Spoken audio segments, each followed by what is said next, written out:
Saya barusan selesai nonton startup ya, drama Korea tentang startup gitu.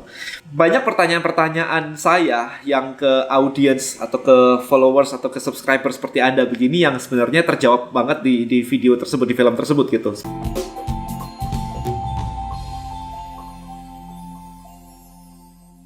Alright guys, bukan tadi malam sih, actually kemarin, ya agak sorean begitulah. Saya barusan selesai nonton startup ya, drama Korea tentang startup gitu. Well, beside the drama, ya always ya, drama Korea selalu kayak percintaan dan sebagainya begitu. Tapi banyak sekali hal yang bisa didapatkan dari film tersebut gitu, dari acara tersebut gitu, terutama tentang startup. Kalau Anda baru kenal dengan istilah startup belakangan ini ya, karena Korea drama ini begitu hit banget begitu ya. Saya sudah masuk ke industri ini kurang lebih tahun 2010 deh. Ya dari 2010, I think ya sekitar itu deh. Saya membangun startup saya yang pertama kali. Bahkan saya waktu itu juga memiliki sebuah media startup namanya Startup Business. Habis itu ya panjang lebar deh. Habis itu kalau saya melihat film itu lagi gitu, itu mengingatkan saya perjalanan saya juga. Jadi saya sudah menjadi mentor startup. Di situ ada Haji Pyongnya. Saya sudah menjadi mentor startup sejak 2011 atau 2012 gitu. Di mana-mana macam-macam. Mulai dari Telkomsel, kemudian ada Indosat, kemudian ada di kampus-kampus juga, kemudian yang terakhir ada di Founder Institute. Founder Institute I think sudah dari tahun berapa ya? Saya udah mulai ngajar itu tahun 2012-an deh bahkan. Ya, ngajar digital marketing, sesi digital marketing di Founder Institute. Dan hari ini kan kita baru lihat bahwa Founder Institute baru buka lagi setelah 3 tahun vakum. Karena semuanya saling sangat sibuk gitu ya. Habis itu dibuka lagi gitu ya. So Founder Institute mirip dengan sandbox-nya di film startup tersebut gitu. Nah, video kali ini ada beberapa hal yang pengen saya highlight gitu ya. Buat Anda yang belum nonton, please nonton dulu gitu. Banyak pertanyaan-pertanyaan saya yang ke audiens atau ke followers atau ke subscriber seperti Anda begini yang sebenarnya terjawab banget di video tersebut, di film tersebut gitu. Seperti misalnya, what is your business model gitu. Kita ngomong business model. Banyak orang nggak ngerti gitu kan, taunya cuma satu business model, yaitu dagang, udah jualan. Pokoknya saya punya barang, saya jualan, saya punya jasa, saya jualan begitu. Well, business model Anda bisa baca bukunya Business Model Generation, ada business model Canvas. Jadi itu dibedah gitu ya. Jadi business model itu dibedah gitu. Jadi siapa sih yang Anda layanin? Siapa sih customer Anda? 왜 자꾸 안 된다고 단정하세요? 아니 우리 데모 안 보셨잖아요. 우리 기술. 기술 좋겠죠. 사업계획서 보니까 기술 자랑 잔뜩 해놨더만. 그럼 뭐합니까? 투자자가 혹할 게 하나도 없는데 어떤 비즈니스 모델인지 뭘로 지속적인 수익을 창출할지 뭐 하나 똑 떨어지는 게 없잖아요. 쪽집게 가외 원포인트 레슨 뭐 그런 꼼수로는 샌드박스 어림도 없어요. 무조건 가능성이야, 가능성. 손톱만한 징조라도 있어야 된다고. Nah, di film startup tersebut ketika mereka membangun itu nunjil yang buat deteksi orang-orang buta, orang yang penglihatannya kurang, dia bisa deteksi pakai handphone kemudian keluar suaranya. Kelihatannya customernya banyak, tetapi kan waktu itu disupport oleh Morning Group ya. Jadi disupport oleh satu perusahaan besar yang menggunakan itu sebagai CSR mereka gitu, dana charity mereka gitu. So the customer actually cuma satu, yang lainnya cuma kayak download gak pakai. Jadi Anda mesti tahu tuh siapa customer Anda terbesar gitu. Maka ketika Anda ikut kayak list building mastery, kita selalu menekankan di kelas saya di list building mastery, karena saya sesi marketing ya. Mau di startup, mau jadi mentor di Indosat, mau jadi mentor di Telkomsel, di Founder Institute, pertanyaan saya always kayak, siapa target marketmu? Dan berapa besarnya? Itu selalu ditanyakan. Apalagi di film startup kemarin kan. Kayak, kalau kamu mentarget very niche, duitnya mana? Ya, itu charity gitu kan. Kalau kamu cuma kerja, tapi impact-nya kecil, ya buat apa juga gitu. Tadi malam ketika saya ngobrolin dengan salah satu audiens di Pitch Night, salah satu bisnis modelnya adalah wedding planner. Kita nggak ngomong tentang salah dan benar di sini, by the way, teman-teman, kita nggak ngomong salah dan benar. Jadi ini disclaimer-nya adalah bukan menyalahkan atau membenarkan. Tapi ketika saya ngobrol dengan wedding planner, maka saya tanya, berapa besar sih marketmu ini? Semua orang merit, katanya gitu ya. Semua orang kan mau kawin butuh wedding planner, oke? Seberapa besar kamu bisa menghandle klienmu?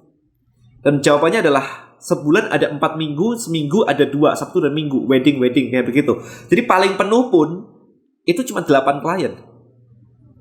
Nah, terus saya bilang ke dia, kalau cuma 8 klien, saya udah merit, saya udah ngelewatin ini semuanya. So think about this.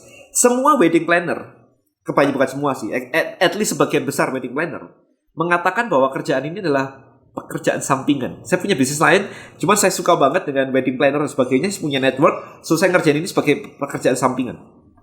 Oke. Karena apa? Karena tidak scalable kalau klien Anda cuma sebulan cuma 8, maksimum cuma 8. Gimana mau handle 1000 klien?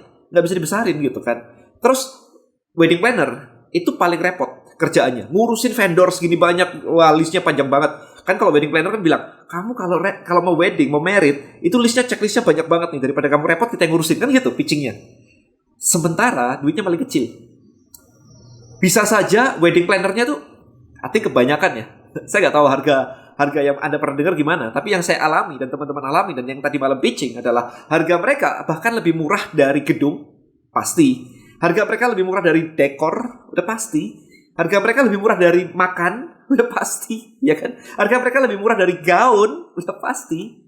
Harga mereka juga lebih murah dari gift yang akan dibagi, jelas gitu. So that's the smallest amount of money, revenue, tetapi kerjanya paling repot. Saya tidak mau it's not benar atau salah. Kalau ada hobi dan ini pekerjaan sampingan, it's okay gitu. Tapi ketika ada ngomong bisnis yang scalable, ini konteksnya please make sure bisnis scalable, it's not scalable. Oke, bahkan sampai kemarin saya kasih lihat nih, kalau Anda buka websitenya Founder Institute, fi.co, maka ada tulisan di situ, kita tidak menerima. Ada beberapa Anda baca sendiri di situ, kita tidak menerima bisnis-bisnis kayak begini, karena tidak scalable. Alright, so itu bisnis model. Anda baca bukunya Business Model Generation. Siapa target marketnya, what is your value, apa channel distribusinya. Maka kayak kemarin dia bilang kayak, kemudian bisnisku pengen masuk ke kayak distributor Honda, distributor Toyota, whatever kayak gitu kan. Channel distribusinya di mana? Itu masih clear dulu. Bukan channel distribusi, channel untuk menghubungi mereka gitu, channel untuk menjangkau audiensnya. Apakah diiklankan di Instagram bisa menembak hanya pemilik toko atau distributor Toyota misalkan? How? Kalau itu nggak ketemu nggak bisa. Kita ngomong itu di lain video ya. Tapi itu bisnis modelnya harus jelas dulu. Maka baca buku Business Model Generation. Yang kedua, ya ini saya hanya ambil 5 saja sih dari film startup itu ya. Revenue model. What is your revenue model? 이미지 인식을 학습시킬 때 네트워크 사이즈랑 정확도는 트레이드 오프 관계거든요. 여기 보시면 그러니까 이 좋은 기술로 돈을 어떻게 벌겠다는 겁니까?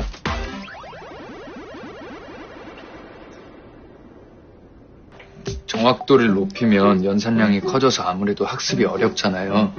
그래서 저희는 그 학습 아키텍처를 그럼 수익 모델이 아직 또렷한 게 없네요.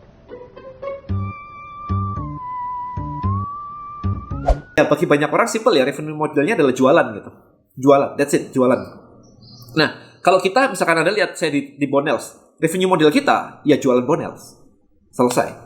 Ya, kalau Anda lihat Disney, misalkan Disneyland, saya selalu nyebutin kayak bangun bisnis kayak Disneyland.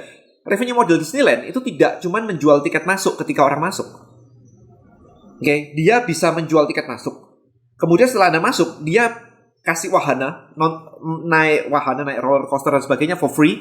Tapi begitu keluar, dia jualan merchandise. Begitu Anda jalan-jalan lapar, dia jualan makanan. Ada restoran, ada popcorn, ada macam-macam kayak gitu ya, ada kacang, ada macam-macam gitu. Tapi di luar sana, dia bikin film. Berarti revenue modelnya dia juga jualan tiket, jualan film. Kayak jualan film seluruh dunia gitu kan, kayak Avenger begitu itu menyatukan dunia katanya, karena yang nonton tuh benar-benar luar biasa gede banget. Avenger yang kemarin Infinity War ya, Endgames ya, lupa saya. Anyway itu, oke. Tapi setelah itu selesai, dia jualan merchandise-nya di mana-mana, jualan figurnya, jualan Hulk-nya, Iron Man-nya, Thor-nya, whatever kayak gitu, itu dijual semuanya. Kemudian mereka masih ada licensing juga. Jadi kalau Anda mau pakai brand-brand mereka, ya Anda harus bayar royalti ke mereka. Itu gila banget. Jadi sebenarnya Disneyland kalau cuma jualan tiket masuk itu sangat kecil. Tapi yang dikonsumsi orang adalah yang di luar sana, di filmnya dan sebagainya gitu. Jadi itu jadi sebuah ekosistem. So that's the revenue model. Nah, Bonels jualan, Anda jualan, Disneyland kayak begitu. Trebelio beda lagi. Trebelio itu memberikan sebuah fitur, sebuah platform untuk Anda membangun tribe Anda. Di mana Anda bisa menggunakan platform Trebelio untuk bikin komunitas dan berkomunikasi dengan lancar dengan komunitas Anda, member Anda di situ. Nah, yang kita jual apa? Revenue model kita apa? Satu, subscription. Kalau Anda mau pakai fitur kita yang sangat lengkap sekali, yang Anda bisa broadcast, bisa autoresponder, bisa synchronize ke Facebook Ads dan sebagainya, itu Anda harus bayar di situ. Subscription model, jadi langganan. Mirip Netflix. Netflix bisnis modelnya kayak begitu ya. Revenue modelnya adalah dari subscription. Orang bayar tiap bulan. Kemarin saya barusan bikin videonya. Netflix hanya menaikkan $1 saja per user. Buat kita nggak terlalu ngefek, cuma Rp14.000. Tapi user dia ada 200 juta orang. Which is itu meningkatkan sekitar 2,8 triliun omset dia. Ya, jadi that's the revenue model. Jadi macam-macam kalau misalkan Anda lihat kayak Tokopedia dipakai for free gitu. Tapi revenue-nya dia adalah dari iklan. Anda bisa pasang top ads kan, ngiklan begitu. Alright, so itu adalah revenue model. Anda harus tahu revenue model Anda apa saja. Ya, kita nggak cuma ngomong barangnya ya, tapi modelnya kita ngomongnya. Jualan barang itu bisa banyak. Anda jualan, misalkan kayak saya jualan Bonels gitu, terus bisa jualan misalkan diffusernya, nanti bisa jualan kaosnya misalnya. That's the product. Produknya banyak, tapi revenue modelnya cuma jualan barang aja. Apalagi nih, maybe ada subscription, maybe ada iklan gitu. Kalau Anda bikin tribe di Tribelio, Anda bisa pakai revenue model macam-macam. Misalkan Anda jualan barang di situ, jualan jasa, oke. Di dalam situ gitu kan ada yang jualan course gitu, whatever. Ada yang sistemnya membership. Pokoknya kalau join tribe saya harus bayar bulanan gitu. Karena saya memberikan materi yang luar biasa banget. Bisa bikin event. Misalkan nanti setelah pandemi selesai ya, Anda bisa bikin event lagi. Atau bahkan eventnya Zoom berbayar gitu. Jadi kalau mau dapetin materi ini, itu ikut Zoom-nya, itu berbayar. So that's the revenue model. Ada yang apa tadi? Event. Oh, ada yang ini, iklan. Ada yang menerima endorse. Ini revenue model, teman-teman. Jadi kalau saya punya tribe aktif banget tentang parenting, terus ada brand-brand kayak susu Nestle mau masuk, dia harus bayar endorse ke Anda supaya Anda bisa mempromosikan susu Nestle, misalnya kayak gitu. Jadi itu adalah revenue model yang perlu Anda perhatikan. Jadi bisnis Anda tuh revenue modelnya apa? Ya, ini kerjaan saya di mentoring startup kayak begini. Jadi kalau Anda nonton Velo Startup, ya kerja saya adalah dig down kayak beginian. Ya, jadi ini jarang saya keluarin biasanya karena buat Anda itu pertanyaannya masih basic banget, masih di awal banget. Jualan ini kok nggak laku ya? So that's the most question gitu kan. Atau yang kayak kemarin kayak saya mau jualan tapi saya nggak punya produk ya, untuk dijual. So cuman itu doang gitu. Makanya most of my video cukup basic gitu. Tetapi kalau Anda ikut kayak list building mastery, kemudian pitch night kayak kemarin, itu udah mulai dalam. Karena orang sudah pertanyaan udah beda lagi. Kayak saya udah punya produk ini nih, market saya udah ini nih, udah clear kan. Maka kita diskusi kita akan naik level gitu. Alright, so ketiga, kemarin ketika nonton film startup sempat disebutin yang namanya burn rate. Nah, banyak orang nggak ngerti burn rate itu apa. Jadi itu adalah operational cost, OPEX lah, basically kayak gitu. Jadi sebulan tuh kamu buang duit berapa untuk running the company. Bukan buang sih, actually ya expense gitu. 창업지원금 1억을 받으면 어떻게 쓰는 게 좋을까요? 스타트업의 경비 지출 속도를 번 레이트라고 합니다. 그 번 레이트를 먼저 계산해야 몇 달을 버틸 수 있는지가 나와요. 스타트업의 경비 지출 속도를 번레이트 매달 얼마를 쓰는지를 봐요. 우리가 창업 지원금으로 예비비로 30%를 미리 잡아두고 여기서 일단 예비비로 30% 잡아두고 남은 7천 중에 교통비, 통신비, 장비비를 1,000만 원으로 잡고 우리 인건비를 월 200씩 잡으면 잠깐만요. 지금 문제가 200이 아니고 그럼 우리 인건비가 월 1,000이고 그럼 우린 딱 6개월 버틸 수 있어요. 6개월? 그것밖에 안 된대요? 그 6개월 안에 반드시 성과를 내야 돼요. Nah, kayak kemarin misalkan ada tahu-tahu, Dan, pinjemin duit dong. Emang butuh berapa? 15 juta aja. Emang buat apa aja? Wes pokoknya buat kerja gitu. Ya, well, itu nggak clear, teman-teman. Berapa burn rate-mu? OPEX-mu? Gaji? Kemudian operational, kemudian kalau misalkan ada biaya marketingnya semua, pokoknya dihabisin itu berapa. Jadi kayak misalkan kalau Anda punya sebuah bisnis dengan kira-kira burn rate-nya adalah 20 juta per bulan, maka kalau ada modal 100 juta, maka habis dalam waktu 5 bulan. Nah, maka Anda harus mengkonekkan ke revenue model. Apakah revenue model tersebut bisa membuat Anda menghasilkan lebih dari 20 juta profit per bulan, sehingga Anda bisa sustainable. Kalau nggak bisa, maka Anda harus cari investor kayak di film tersebut kan. Anda dikasih 1 miliar begitu. Kalau sebulan 100 juta, maka 10 bulan habis tuh duit tuh. Anda harus cari lagi, raise fund lagi kayak begitu, nyari investor lagi dan seterusnya. Dari burn rate, Anda harus tahu burn rate Anda berapa. Jadi ketika membangun sebuah bisnis, bukan cuma mikirin produk. Ini terlalu basic gitu, itu udah lewat gitu kan. Anda harus tahu bahwa setelah produk, kemudian eksekusi dan sebagainya, ini berapa? ini kesalahan saya terbesar ketika saya membangun startup di tahun 2009 atau 2010 ya kemarin ya. Saya di awal 2010 saya bikin namanya 6 Reps. Jadi kayak Trebelio begini tapi buat fitness. Karena industri saya di fitness, saya bikin itu. Itu I spend 3,5 miliar loss ya. Karena saya nggak punya clear calculation ini semua, revenue modelnya, bisnis modelnya, burn rate-nya nggak clear gitu. Saya ngabisin 100 juta per bulan. Trebelio lebih gede by the way. Tapi intinya adalah saya ngabisin 100 juta per bulan without clear ini semua, revenue model, bisnis model, go to market strateginya nggak ada yang clear. Terus pokoknya dijalanin aja lah. Duitnya ada soalnya gitu. Right? Jadi duitnya ada, ya udah. Saya mikirnya adalah saya punya duit, nggak butuh investor. Oke, kita jalan aja, kita hajar kayak begitu. Apparently doesn't work, bubar gitu kan. Makanya saya belajar banyak banget. Saya udah build and fail like so many times, sering banget. Sampai akhirnya saya build Trebelio ini. Nah, Trebelio ini apparently sustainable gitu kan, jadi lebih better. Oke, kemudian keempat adalah traction. Traction itu apa sih? Traction itu adalah pengguna dari produk Anda itu terus menerus meningkat. Jadi Anda bisa bukan produknya laku, bukan begitu. Jumlah konsumen Anda itu naik. 네가 선착순이에요. 웃기.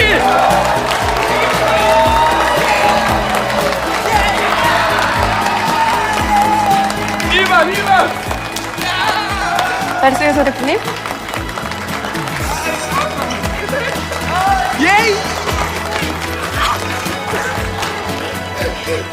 야, 글로벌로 올린 게 신의 한 수네. 인도에서만 5천이야, 5천. 이러다가 뒤에 선만 찍겠는데?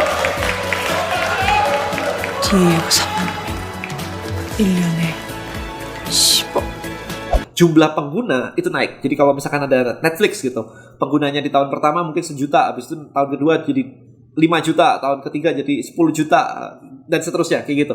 Itu adalah tractionnya. Jadi kayak kecepatan pengguna dari produk Anda itu naik gitu. Jadi so that's arti dari traction itu seperti itu. Itu yang dicari oleh investor. Jadi itu yang membuat kayak bisnis Anda bisa diterima oleh market low gitu. Jadi karena penggunanya itu naiknya begitu cepat gitu kan. Itu. Nah, kemudian yang terakhir adalah ROI, return on investment. Jadi berapa sih modal yang dibutuhkan untuk start the company gitu. Ya, pilihannya cuma 2 kan. Kalau nggak pakai duit sendiri, pakai duit orang lain. Dan duit orang lain kan ya terserah mau duit your uncle, auntie gitu ya, paman-paman, tante-tante Anda, om Anda semua terserah gitu. Or pakai professional investor gitu kan. Intinya adalah ketika orang meletakkan duit di tempat Anda, di bisnis Anda, baik dari manapun, dari Anda maupun dari luar, ROI-nya berapa lama? Return on investment-nya berapa lama? Jadi kalau taruh duit 1 miliar buat start the business, buat operational, buat modal, buat stock, buat marketing, buat apapun itu, berapa lama balik modal? Apakah setahun bisa balik modal? Apakah 2 tahun bisa balik modal? Apakah bahkan 10 tahun baru balik modal? Nah, itu harus dihitung. Sehingga orang yang mau taruh duit jadi punya gambaran bahwa ketika saya taruh duit seperti ini gitu, maka ini akan balik modal dalam waktu berapa lama. 이 주주명부를 보고 투자하는 멍청이는 전 세계에 단 한 명도 없을 겁니다. 저들보다 더 큰 문제는 저 지분 싸움을 해결 못하는 서 대표 당신입니다. 많이 쓸수록 마이너스인 솔루션에 누가 투자를 할까요? Nah, ini ketika membangun bisnis Anda harus tahu ini semua gitu. Right guys, kurang lebih itu. Jadi video ini saya buat terinspirasi dari film startup tersebut. Karena ini yang saya jalanin selama ini. Jadi begitu lihat film itu, kalau teman-teman bilang kayak dramanya begini, kok ini jadi ada tim Dosana, tim Haji Pyong lah, whatever kayak begitu. Saya bukan ke situnya, tetapi karena film tersebut mengingatkan bahwa saya sudah menjalanin things like this, mentoring kesana kemari, ngomelin orang kayak begitu. So many times ya. Jadi kalau Anda perhatikan pertanyaan-pertanyaan saya, kenapa pertanyaan Anda saya balas dengan pertanyaan? Itu pertanyaan yang sering banget masuk gitu ya. Kenapa nggak dijawab langsung aja gitu kan? Sama kayak Anda nonton film tersebut akan ditanya balik kayak begitu nanya, kamu mau invest gak di tempat saya? Pertanyaannya malah banyak gitu. What is your business model? What is your revenue? What is your ROI? What is your burn rate? What is your macam-macam? Nanti ada churn rate lagi gitu kan. Kalau ada subscription ada churn rate namanya. Pasti kayak begitu. Karena itu adalah untuk menggali Anda. Ya, bukan cuma dikasih makanan langsung begitu, tapi digali. Apakah Anda bisa jawab itu? Apakah Anda sudah ngerjain market risetnya? Kayak kemarin ketika Nunjilnya launching kan ngelihatnya apa? Ngelihatnya adalah anjing buat nuntun orang buta. Kalau anjingnya itu bisa ngelihat dan ngomong, kan akan lebih bagus banget. Jadi pengamatan market. Nah, bayangin kalau Anda tidak pernah mengamati market, itu ide itu datang dari lapangan seperti itu gitu kan, mengamati market, kemudian baru muncullah sebuah ide. So, that's the world of building bisnis ya, bukan cuman sekedar ya aku nyari produk, habis itu dijual, kok nggak laku ya? Berarti copywritingnya berarti, well yes, tapi itu just small part of business ya, marketing is just a small part.